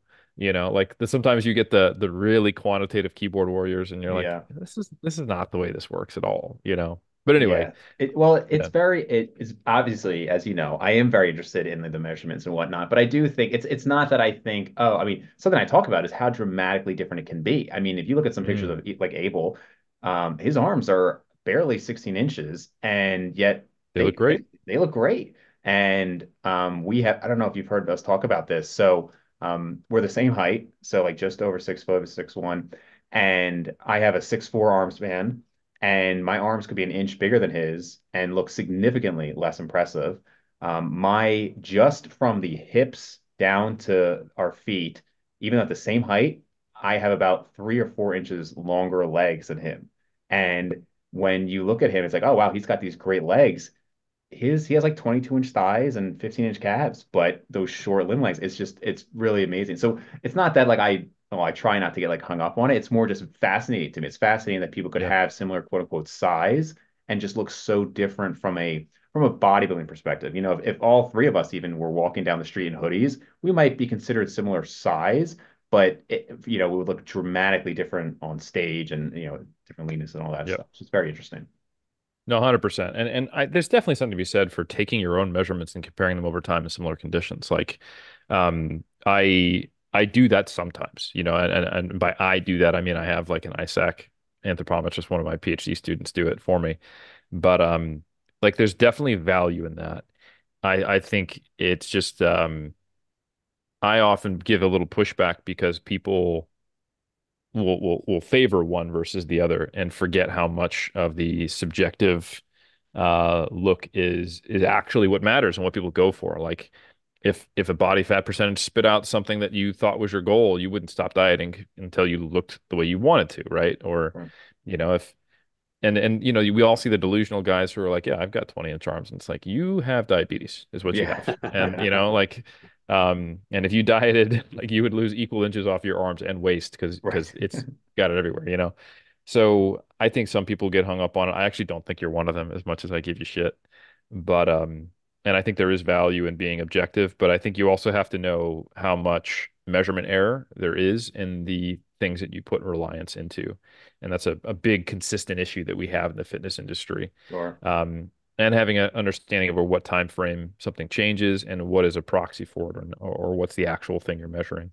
Yeah. But And Omar, go ahead. yeah, I that's just all. in terms of I mean, it's not really an intangible, but you know, just we were talking about MMA a lot, and you know, with such a crazy bone density, sometimes you see these guys like I used to wrestle, and it's like you just get some people who just maul other people, right? Or Yeah. like you look at like Islam Makhachev, it's like what is going on with this guy that it's just a different. And I wonder if sometimes I wonder that like if just the bone density and things like that. Like, I wonder how much MMA potential you would have had, you know, or like obviously it's not like a free like a Brock Lesnar where it's just like that it defines built differently, right?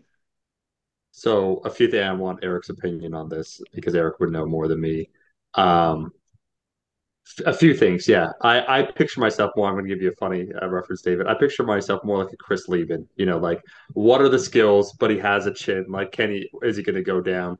But would you agree with this, Eric? Maybe that it's like it's a byproduct of the training, but probably of note about the bone density was that the skull was very dense, and like how is that influenced? Like serious question by Yeah. one's training, and that was like Grant was saying, it's like you got a very dense skull. It's like here we go. Like, do you agree with that, Eric? That it's like so genetic component, like natural disposition. How do you say it? Like a potential, and then also like through the training that we do, that lifters over time definitely accrue like thicker bones or denser bones. Absolutely. Like both Omar and I were quote unquote off the scale. But in a population of lifters, we're probably pretty close to the norm for anyone who would seriously train for strength for more than 5 or 6 years. And then Omar is like, whoa, but primarily in his skull, which you would think probably is a better indicator for his natural predilection for bone density because that's not being loaded by the by what we're doing when we train, you know? Yeah, I was Neck gonna say a lot of extensions. a lot of neck work. I will say this. So like it's there's no pride in saying it's like either like street altercation or this that. It's like the only time I've ever, because I did do Muay Thai, that I've been knocked down because I've been like punched, this like all the various things, which did make me think. I'm like I knew I could like take a shot. Now that I know it's just due to like a bent ass skull, is when I was doing Muay Thai one time, this dude to humble me, which is the worst. Like you should not. It's like in BJJ classes, like this is a faux pas. You're not supposed to do this. Like a blue belt. So they'll sometimes do this to people that look like they lift, just to humble them. So like a guy Yeah. will walk in or a gal, that's like more built, and so they're like, yeah, we should humble this dude because this person's gonna think just because that muscle they could do it, and so they'll put the person like in a chokehold that like realistically you shouldn't. Anyways, very similar thing happened. Not I wasn't like very built at the time, but I was doing the Muay Thai and there was a guy. He was like a heavyweight striker. Okay, so he's like 250, and I was Okay. like one. I was like 170 at the time. Anyways, and he asked afterwards because we're doing the class and it was like fun. The guy's having a good time. He asked to be paired up with me, and he's like he had been training for 8 years, like something crazy. Anyways, and I remember this. So Crow Cop style. Crow Cop was his guy. He threw a high kick that like hit. I did not see it. It's always the strike that you do not see. That's obviously the most dangerous. And it hit me full on in my head, like bro. It was like Leon Edwards, Kamar Usman. Oh And no. I took a knee, and I just remember like my world was. I was like, I have never felt like I've been like punt like right on the chin, this and that. Yeah. So all I gotta say is credit to the skull because that was like I actually now that I think about it, like like bro, he That's blasted messed me up, with that. Like, man. yeah, like no, it's not. Yeah, because he I forget what because it doesn't matter, but he definitely wanted to Yeah. humble me. But I just remember it's like a rocket kick, and I was thinking, what happened? It's So usually who the, knows? like smaller guys who want to like it's interesting that he would even try to do that as someone who is also heavier than you, Yeah, that's he was a front dude. Like just I don't know. okay. Like you just had a bad attitude. But yeah, he whipped that high kick out, Yeah. David, out of nowhere. Anyways, just as a funny aside. So who knows? I Eric and myself, like he was in Toronto. I was joking with Eric. I said, Eric, I don't like the way these people are looking at us. And Eric's like, at the time, Eric had like just a little like neck thing going on. He's like, I Omar, had I will step. I had a pretty significant neck injury that like I had lost 50% of strength in like my oh, rowing.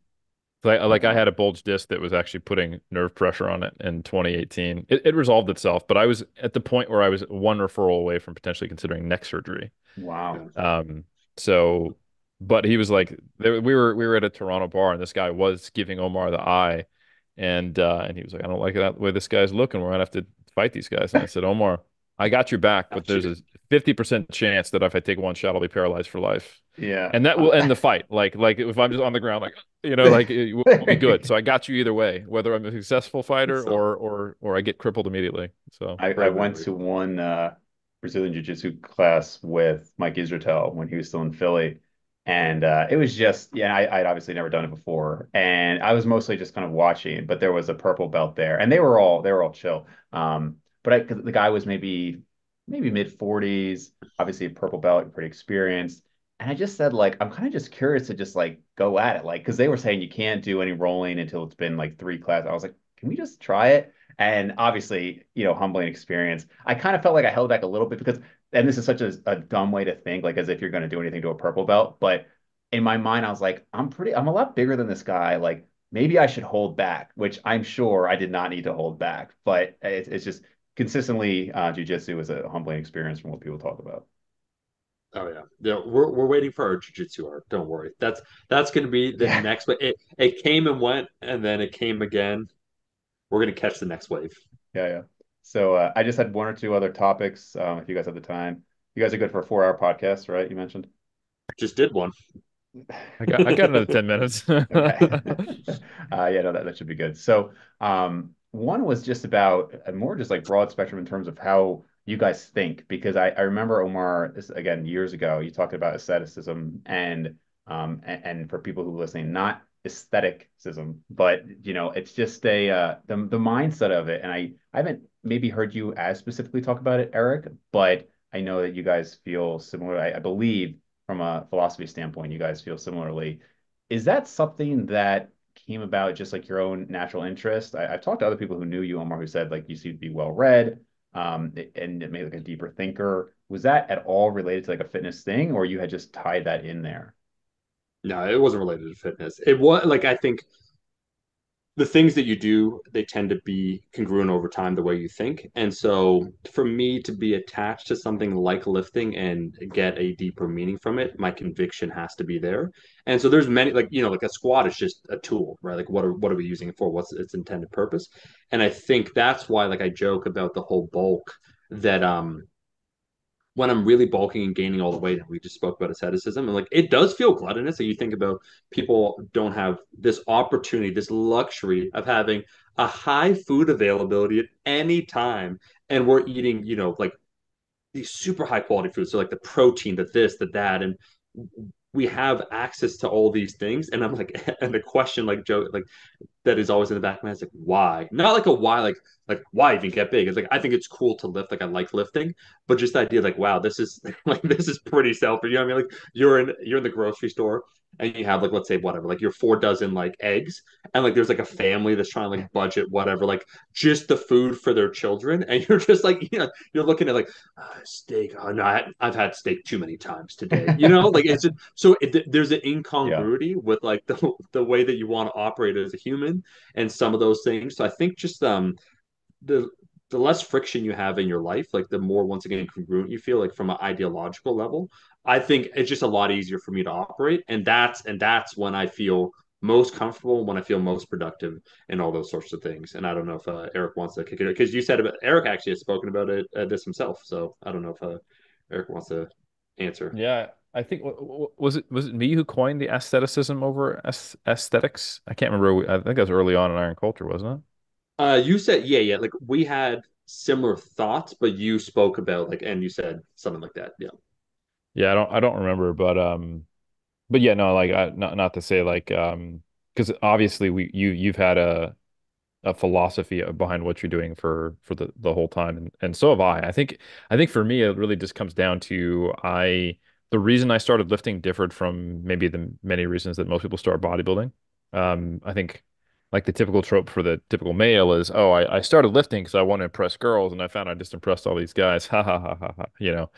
And I never had insecurity about the way I looked, and I didn't start lifting to change the way I looked directly. I was lifting to get bigger and stronger, but it was more from a perspective of feeling powerless and having an outlet and in self-empowerment. Hmm. So I think most of the time, whether it's conscious or not, most guys who lift at least have some element of I'm morally superior from lifting because I'm more of a man, or I don't like who I looked like, and it's better to look better, and better equals this kind of traditional view of masculinity. Like it's not always, and I'm not like throwing shade at anybody, and there's nothing necessarily wrong with embracing this as some way of expressing one's masculinity if you identify in that way. But I have never felt more or less like a man from lifting, or better or worse, or thought that it was better for me to be bigger versus smaller, or felt a moral superiority from what I get out of lifting. I definitely went through a phase where I had a moral superiority. I have more discipline, dedication, and I'm more committed to my goals than other people. as we all do, and we see people then do express that online, or they're shitty trainers because of it. But I think for me, because I didn't follow into those typical tropes, like I grew up like with martial arts, and I grew up reading Eastern philosophy, especially like in my kind of Air Force years, which are the equivalent of the college years for most people, when you're trying to be interesting. That was my interesting arc. So I think for me to commit to lifting, what it became was an expression of mastery and self-discipline and commitment to something and wanting to stick with it for the long haul. And I think what Omar said, I definitely identify with, like, a squat's a tool. And I think from a really big perspective, for me, bodybuilding and lifting is a tool. It's a way to refine yourself. It's a way to hone down and connect with something on a very simple level, and push your limits and see what you can accomplish. And it's a testing ground. So for me to reach my genetic potential for natural bodybuilding, it's far more related to those things, to see what's my maximum strength potential. But I like ranking myself against other people. That is something, obviously I compete, I care about that, but it's a little bit separate. That's kind of like, oh, I'm also a competitive person, which I've, Yeah. kind of learned a little bit later in life. And I want to see how far I can take it. And okay, where does my potential stack up against other people? Because that's kind of neat and it's fun. I don't know how to, I don't think it has that much depth to it, the competition side of it. But yeah, absolutely. I think some of the same reasons that I enjoyed martial arts, or um, the kind of singular pursuit and focus on something and just letting everything else kind of drain away, because you get a sense of purity and flow state, and you can get a better, I think you understand yourself better when everything else falls away. Like, when you're, like I don't meditate. I've tried meditating many times in my life through martial arts, and it's not something that seems to suit my ADHD personality very well. I'm not great at it. But, some of the ways you get better at certain forms of meditation is, okay, you focus on one thing. Like most people understand, like in mainstream kind of like, like Headspace, for example, like, oh, focus on breath or counting or this. But the goal is eventually to focus on nothing and just be present. So I think there's a state you can get into when you're getting really good at anything, like the flow state. Might be shooting free throws, you might be cutting sushi, you might be really trying to stay in the same position and grind through a set to failure, where you are just there. And I think that exists at a moment in time and is a very specific thing and state of being. But there's also the philosophy behind that, and that, okay, and I want to bring that into my life, and I want to be more focused, more present, truer to who I am, aware of the things I do and who I am that I do and don't like or want to change. And I think without some level of, for lack of a better word, self-discipline, um, it's difficult to achieve those things. So self-mastery is a pathway to self-betterment, is a pathway to improving society. And I think you can do that as a musician, a martial artist, a bodybuilder, a chef, a documentarian, or whatever. I think pursuing and mastering a craft is something that I value, and I just happen to have the right personality, time in life, circumstances, trauma, to be honest, that has been lifting for me, rather than it starting as something very, very different. And I'm really not judging anybody. Whatever brought someone to lifting, great.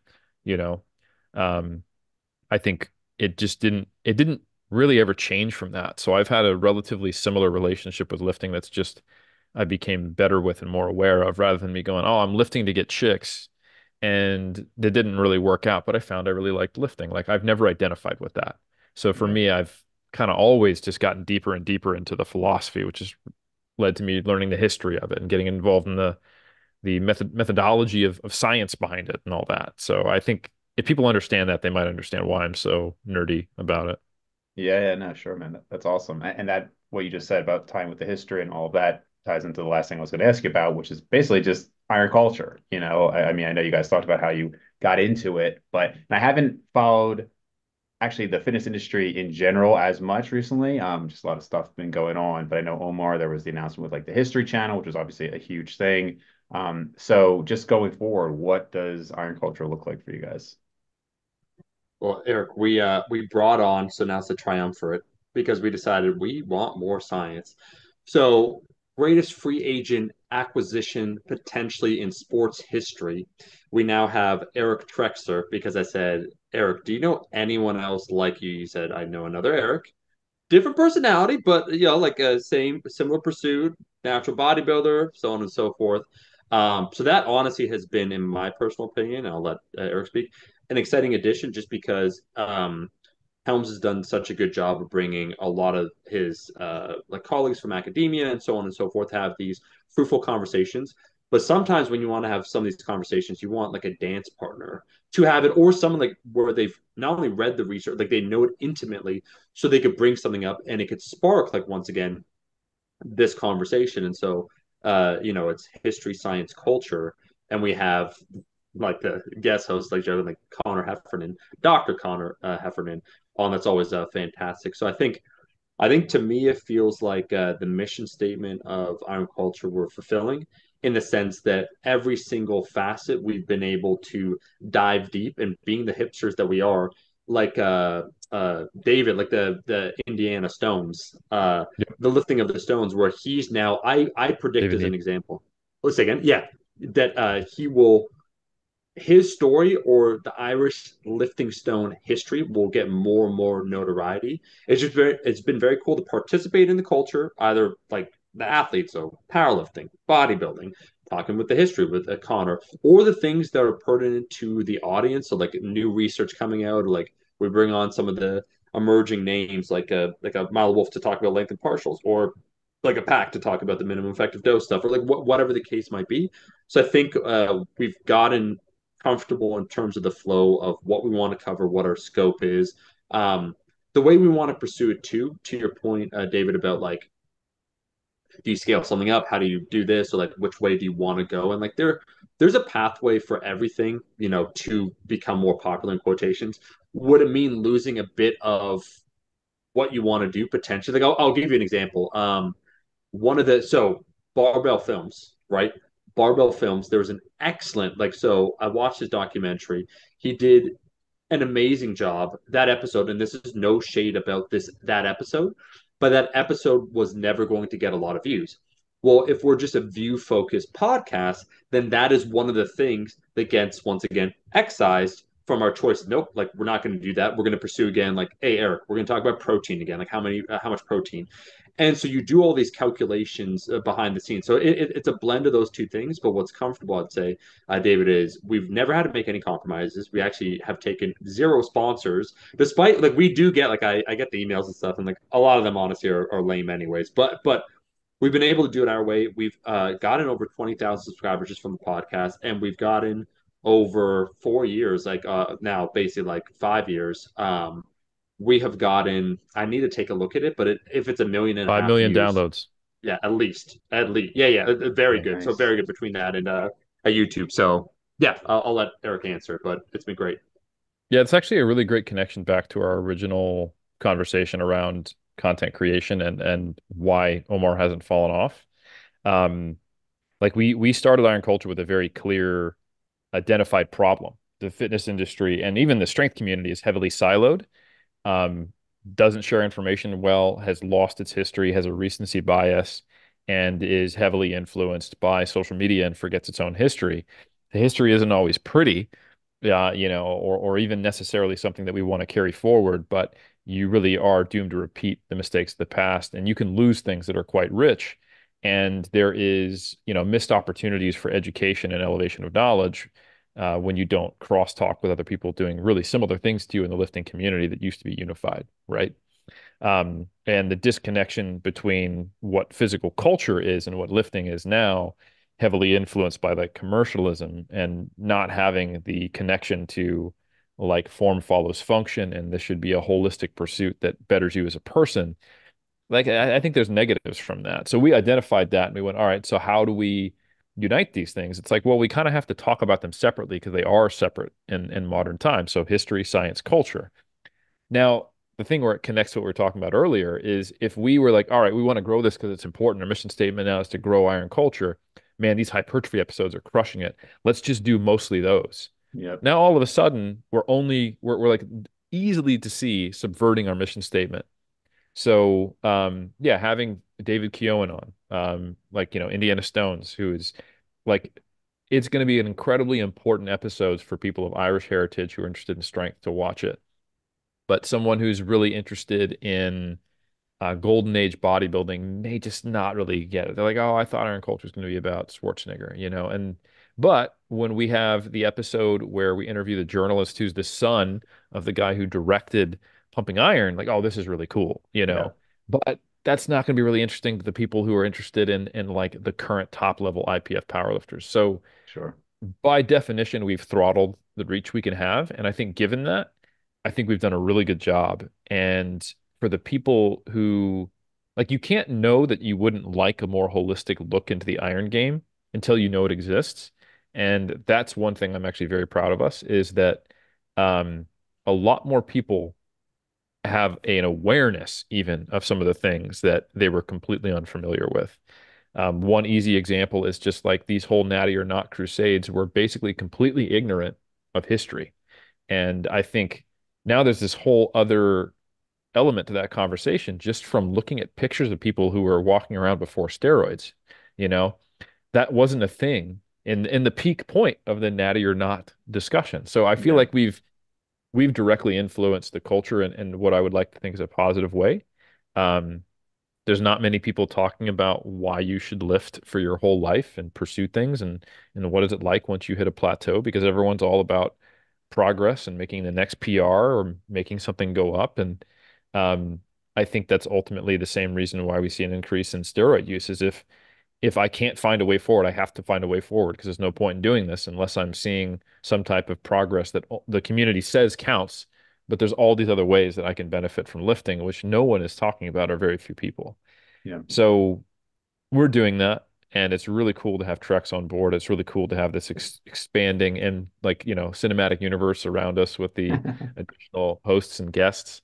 The people the guests who really resonated with what we're trying to do, we still have on. And it makes sense that not everyone would because we bring on specialists to a generalist podcast. And another thing that I'm really excited about is that we're kind of trying to nut down and figure out what are we going to do with this documentary that we Hmm. filmed. And neither one of us are documentarians, but we've learned that the filming process, while it feels like done, that's like probably a one third of the work because editing and making an actual film and narrative out of a bunch of disparate footage takes time. But I Yeah, think that'll be a really interesting pursuit. I don't know what that's going to look like. And it did take a lot of time, energy, effort, and illness on Omar's part to get to getting all that footage. But I think now that we're starting to recover from that in 2024, we'll be like, we did something pretty incredible here. Let's really make sure we can get it out into kind of a cohesive format because not everyone is going to listen to a weekly podcast that has 20 minutes of banter that you won't even get if you didn't listen to us 3 years ago to then get to the topic. But I think when we have the Iron Culture documentary, that'll kind of give people like, okay, this is what we're talking about. And it unifies all these things, which is, a challenge. I'm not saying it's going to be the best documentary in the world, but we're going to give it our best, college try. yeah. I think that'll be something cool. And I'm committing to that coming out sometime in the next decade. Awesome stuff, guys. So, well, thank you for being gracious with your time. Thank you, guys. I know coordinating with a group is always tough, so thank you guys for that. And I'm sure everybody listening has heard it by now, but where can we find more of your stuff? Iron Iron culture, baby. culture. There we Every go. Two single insert words. date Yeah. here. Cool, Yeah. guys. All right, well, we've got to get out of here. Omar, can I get a rascal outro? Can I put you on the spot? What do you want? A rascal ad played over top, or you me like what do you want? I'll see Just all you guys, my rascals, in that next video. Peace. perfect.